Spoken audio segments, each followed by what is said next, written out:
Hi guys, സുഖമല്ലേ എല്ലാവർക്കും? Middle class വോയിസിന്റെ മറ്റൊരു വീഡിയോയിലോട്ട് നിങ്ങൾക്ക് എല്ലാവർക്കും സ്വാഗതം. കഴിഞ്ഞ വീഡിയോയിൽ നമ്മൾ പറഞ്ഞുകൊണ്ടിരുന്നത് 10+2 ടെക്നിക്കൽ എൻട്രി സ്കീമിന്റെ വിശേഷങ്ങളെ പറ്റിയിട്ടാണ്. അതിന്റെ കണ്ടിന്യൂഷൻ ആണ് ഇത്. അത് കാണാത്തവര് അത് കണ്ടിട്ട് വേണം ഇത് കാണാൻ, കേട്ടോ. എന്നാലേ നിങ്ങൾക്ക് കാര്യങ്ങൾ മനസ്സിലാവുള്ളൂ.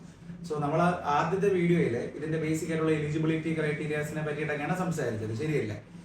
നമുക്ക് എന്നാ പിന്നെ നേരെ വീഡിയോയിലോട്ട് പോയാലോ?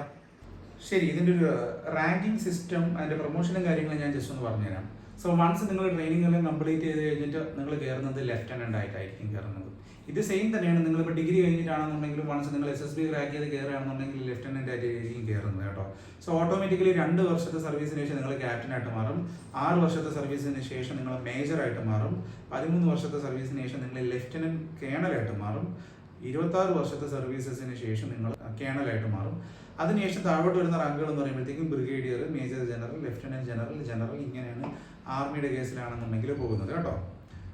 അതിൻ്റെ ഓരോ റാങ്കിൻ്റെയും പേ സ്കെയിലും കാര്യങ്ങളൊക്കെ നിങ്ങൾക്ക് നോട്ടിഫിക്കേഷനകത്ത് തന്നെ നോക്കാൻ പറ്റും. ഓക്കെ, ഇതാണ് ഇതിനെ പറ്റിയിട്ട് പറയാനായിട്ടുള്ളത്. എനിക്ക് തോന്നുന്നത് ഇത് നിങ്ങൾക്കൊരു ഫിക്സഡ് സാലറി ആണെന്നുണ്ടെങ്കിൽ നിങ്ങൾക്ക് കിട്ടുന്ന ബെനിഫിറ്റ്സ് എന്ന് പറഞ്ഞിട്ടുണ്ടല്ലോ, ഭയങ്കര ബെനിഫിറ്റ്സ് ഉണ്ട്. അത്രത്തോളം ടോപ്പ് ലെവലായിട്ടുള്ളൊരു ജോലിയാണ് ഇത് ഞാൻ മുമ്പ് പറഞ്ഞ പോലെ പണക്കാരൻ്റെ മക്കൾക്കും ഓഫീസർമാരുടെ മക്കൾക്കും ക്രാക്ക് ചെയ്തെടുക്കാൻ പറ്റുന്ന ഒരു സംഭവമൊന്നുമല്ല. അങ്ങനെ ഒരു ക്രൈറ്റീരിയ ഒന്നും ഇതിനകത്തില്ല. നമ്മൾ സാധാരണ ആൾക്കാരാണെങ്കിൽ ശരി തന്നെ, നമ്മൾ മിഡിൽ ക്ലാസ് ആൾക്കാരാണെങ്കിൽ ശരി തന്നെ, നമ്മൾ അതിനുള്ള അക്കാഡമിക് ക്വാളിഫിക്കേഷൻസ് നമുക്കുണ്ട്. സെയിം ടൈം നമുക്ക് അതിനുള്ള പേഴ്സണാലിറ്റിയും ക്വാളിറ്റിയും ഉണ്ട്. ഓഫീസർ ലൈക്ക് ക്വാളിറ്റീസ് നമുക്കുണ്ടെന്നുണ്ടെങ്കിൽ നിങ്ങൾക്ക് ഇത് ക്രാക്ക് ചെയ്യാം.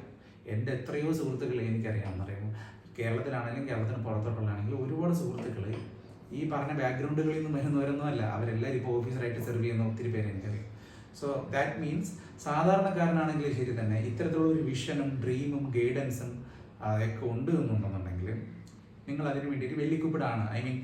നിങ്ങൾക്ക് അതിനുള്ള ടാലൻറ്റും കൂടെ ഉണ്ട് എന്നുണ്ടെന്നുണ്ടെങ്കിൽ അഫ്കോഴ്സ് നിങ്ങൾക്ക് ഇതൊരു നല്ല അവസരം തന്നെയാണ്, കേട്ടോ. അങ്ങനെ നിങ്ങൾ കയറുമ്പോഴത്തേക്കും നിങ്ങളുടെ ലൈഫ് സ്റ്റൈലും കാര്യങ്ങളും ഇതെല്ലാം മാറും. നിങ്ങൾക്ക് ഒരുപാട് ബെനിഫിറ്റുകളും കാര്യങ്ങളും ഇതെല്ലാം തന്നെ നിങ്ങൾക്ക് കിട്ടുകയൊക്കെ ചെയ്യും, കേട്ടോ. അങ്ങനെയുള്ള ഡീറ്റെയിൽ കാര്യങ്ങൾ ഇതെല്ലാം ഇതിനകത്തുണ്ട്. ഇത് ഞാനിപ്പോൾ പറയാനായിട്ട് ആഗ്രഹിച്ചൊരു കാര്യമാണ്. Thank you so much. നമുക്ക് ഇതുപോലെ അടുത്ത ഒരു വീഡിയോക്കകത്ത് ഇതുപോലുള്ള മറ്റ് എൻട്രീസ് ഇതിനകത്ത് ഇനിയിപ്പോൾ നാഷണൽ ഡിഫൻസ് അക്കാഡമി എങ്ങനെയാണെന്നുള്ളത് നമുക്ക് നോക്കാം. അത് +2 കഴിഞ്ഞിട്ടുള്ളതാണ്. അതുമാതിരി തന്നെ എഞ്ചിനീയറിംഗ് കഴിഞ്ഞതിന് ശേഷം അല്ലെങ്കിൽ ഡിഗ്രി കഴിഞ്ഞതിന് ശേഷം നമുക്ക് ഏതെല്ലാം എൻട്രീസ് ആണ് വരുന്നത് അതിൻ്റെ ഡീറ്റെയിൽസ് ഒക്കെ നമുക്ക് നെക്സ്റ്റ് അപ്കമിങ് വീഡിയോസിനകത്ത് നോക്കാം. വൺസ് അത്തരത്തിലുള്ള കാര്യങ്ങൾ കഴിഞ്ഞതിന് ശേഷം മാത്രം SSB ഇൻ്റർവ്യൂവിൻ്റെ Day 1, Day 2, Day 3, Day 4, Day 5 എന്നിങ്ങനെ ചെയ്യാനുള്ള പ്ലാൻ എനിക്കുണ്ട്. അത് നമുക്ക് അപ്കമിങ് ഡേയ്സിനകത്ത് നോക്കാം, കേട്ടോ, വിത്ത് എക്സാമ്പിൾസ്. വീഡിയോ ഇഷ്ടപ്പെടുന്നുണ്ടെന്നുണ്ടെങ്കിൽ തീർച്ചയായും കൂടിക്കോ, സബ്സ്ക്രൈബ് ചെയ്തോ, നോട്ടിഫിക്കേഷനും കൂടെ ഓൺ ആക്കിയിട്ടോ. Thank you so much guys. Bye by.